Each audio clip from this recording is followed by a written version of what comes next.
Kelompok Hizbullah Lebanon saat ini telah mengeluarkan peringatan keras kepada Israel dan juga tentara kependudukannya agar tidak melancarkan dan melanjutkan perang terhadap Lebanon juga Palestina.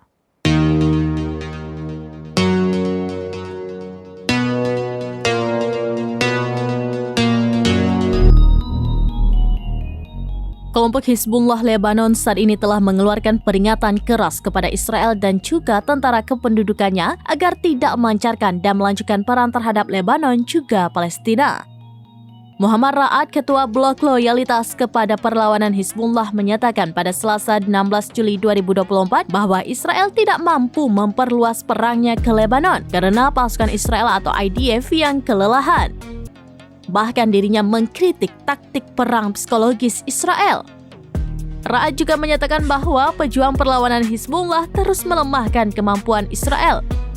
Sementara itu, Sekretaris Jenderal Hizbullah Hassan Nasrallah dalam pidatonya pada Rabu 17 Juli 2024 menyebut akan membalas Israel jika negara Zionis tersebut terus melakukan serangan terhadap warga sipil.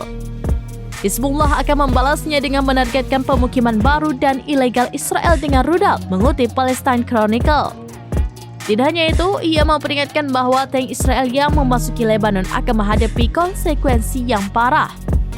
Nasrallah membela tindakan perlawanan di Gaza dan membenarkan apa yang dilakukan Hamas, menandai pembukaan front dukungan Lebanon dalam pertempuran banjir Al-Aqsa sebagai kemenangan bagi rakyat Palestina.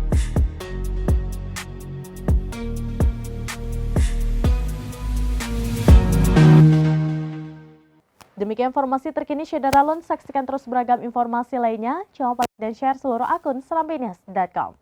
Download Tribun X sekarang, menghadirkan lokal menjadi Indonesia.